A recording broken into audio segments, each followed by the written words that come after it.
Assalamualaikum warahmatullahi wabarakatuh. Sahabat, kalau ada yang nggak mengerti, mending tulis di kolom komentar. Dan saya bisa memastikan memang Anda tidak mengerti. Karena memang ini apa yang saya sampaikan bukan sesuatu yang umum untuk disampaikan. Ini adalah sesuatu yang mungkin baru, pasti baru. Saya yakin 100% apa yang saya sampaikan ini adalah sesuatu hal yang baru yang belum pernah disampaikan oleh ulama, ustadz, kiai manapun yang ada di dunia ini. Yakin saya. Makanya kalau ada yang tidak mengerti boleh tulis di kolom komentar atau boleh wapri saya juga boleh. Saya siap waktu 24 jam untuk menjawab pertanyaan Anda semua. Begitu. Intinya ini adalah implementasi. Ya, sudah kita katakan di episode kemarin, tugas kita itu adalah menjadi seorang khalifah, bukan untuk menjadi manusia. Karena kalau untuk menjadi manusia itu sangat mudah sekali. Anda boleh lihat untuk menjadi manusia, contoh personifikasi manusia dari seluruh manusia itu boleh kita lihat, ya, boleh kita lihat di biasanya itu kalau musim-musim kampanye itu kan di gedung DPR boleh dilihat. Itu adalah contoh manusia yang paling manusia dari seluruh manusia. Apa? Manusia itu kan pelupa, ya. Manusia itu kan pelupa. Maka sifat pelupa itu jangan menjadi sifat kita, jangan. Nah itu contoh orang-orang pelupa tuh ada di sana itu, ya. Oke, kita lanjutkan. Sudah kita katakan bahwa Rasul punya tugas untuk mengkreasi insan dengan memakai paradigma Rob.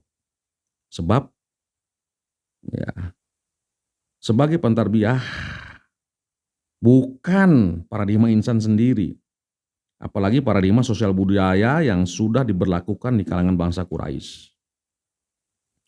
Wajar menurut fakta sejarah dikatakan bahwa Muhammad gemetar sekujur tubuhnya ketika ingin mengaplikasikan perintah ayat ini. Sebab medan yang akan dihadapi bukanlah medan yang ringan. Ya, medan yang akan dihadapi bukan medan Sumatera Utara, tapi medan yang akan dihadapi medan yang didominasi, ya, wilayah yang didominasi oleh Abu Lahab dan Abu Jahal, yang notabene adalah paman-pamannya sendiri, yang kontradiksi dengan paradigma Rob sebagai pentarbiyah. Abu Lahab dan Abu Jahal juga sudah punya paradigma sendiri, ya, yang seakan mereka lah yang menjadi Tuhan di bangsa Quraisy tersebut. Secara konsep ayat ini sudah diterima, ya. Namun ketika moral menuntut untuk menerapkannya, disinilah insan terasa berat. Ada rontaan, ada penerimaan, dan ada penolakan. Di samping Rasul punya tugas untuk menata insan orang lain, dia juga lebih dulu menata dimensi insannya sendiri yang muncul pada dirinya. Ya. Bukan berarti Muhammad gentar pada Abu Lahab, bukan berarti Muhammad gentar pada Abu Jahal, tidak. Sebab Rasul itu kekasih Allah, takkan pernah gentar. Namun akan dimulai dari mana? Dari mana starting pointnya? Nah, maka ayat selanjutnya akan menuntaskan berjuta tanya yang berkecamuk di dalam dada ini. Dari mana mulainya? Khalaqal insana min alaq. Ya. Sebenarnya ayat tersebut tidak sesederhana itu terjemahannya. Ya kan? Yang telah menciptakan insan dari segumpal darah, karena gitu ya. Tidak sederhana itu. Kalau masalah kholako dan insan mungkin sudah kita paparkan pada ayat yang pertama. Namun apa itu alaq? Al-alaq. Apa itu alaq? Nah, mungkin ini juga sesuatu yang baru buat sahabat-sahabat KBT. Karena mungkin belum ada yang menjelaskannya. Ya. Untuk memudahkan ucapan, alaq itu disebut alakoh. Apa yang dimaksud dengan alaqah ini? Ini yang pastinya perlu kajian dan ekstrapolasi mendalam yang akan kita tinjau dari perspektif kajian ilmu biologi, ya, juga linguistik Arabi, dan akan kita relevansikan dengan konteks sunnah sampai kepada konteks kejadian kita saat ini. Ya. Alaqah adalah sesuatu atau calon makhluk Allah yang masih berbentuk gumpalan darah. Ya. Hasil bergabungnya sperma dan sel telur di dalam rahim dan baru berumur maksimal 3 minggu, yang prosesnya tidak sederhana. Tidak sederhana. Di dalam rahim, alaqah itu tidak bergantung dan tidak melekat. Sekarang kita relevansikan ke sunnah Muhammad. Bagaimana Muhammad mengaplikasikan ayat ini? Nah, itu pertanyaannya. Bagaimana Muhammad mengaplikasikan khalaqal insana min alaq ini? Karena Muhammad harus paralel dengan paradigma Rob. Muhammad sebagai Rasul tentu punya rahim global. Sebab Rasul adalah rahmah tuh, seluruh alam.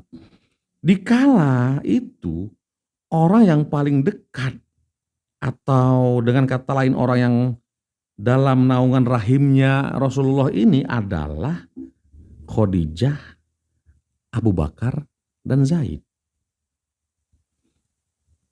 Ngerti gak maksud saya? Orang-orang yang dalam naungan rahimnya Rasul itu saat itu ada 4 orang itu. Yang calon-calon makhluk Allah yang akan berjuang memperjuangkan ajaran Allah itu ada 4. Khadijah, Abu Bakar, Zaid, dan Ali. Maka Muhammad Rasulullah mulai dari situ, mulai dari yang 4 itu. Yang 4 ini dekreasi Muhammad dengan menjemaahkan mereka menjadi alaqah yang akan menjadi calon-calon makhluk Allah, penebar dan pengembang baik di salah Allah. Inilah jemaah pertama Rasulullah. Ya, inilah jemaah pertama Rasulullah. Yang mengakui kerasulan Muhammad saat itu cuma 4 orang. Kok yang lainnya semua menolak. Ada yang menganggap gila, ada yang menganggap sesat, bahkan tidak sedikit yang menganggap beliau itu bodoh.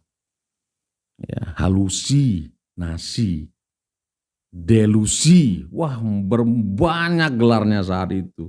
Yang semua adalah gelar-gelar yang antipatif kepada kerasulan Rasulullah. Nah, inilah jemaah pertamanya. Muhammad mulai mengkreasi dari yang terdekat, yang tidak tergantung dan tidak melekat pada tatanan atau paradigma yang diciptakan manusia jahiliyah, tapi bergantung dan melekatnya hanya kepada Allah. Itulah implementasi dari surat Al-Alaq ayat 2 itu. Khalaqal insana min alaq.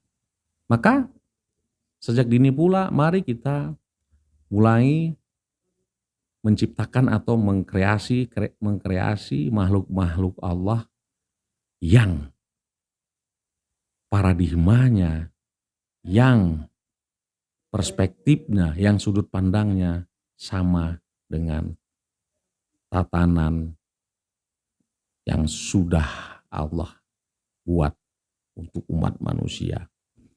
Demikian, Assalamualaikum warahmatullahi wabarakatuh.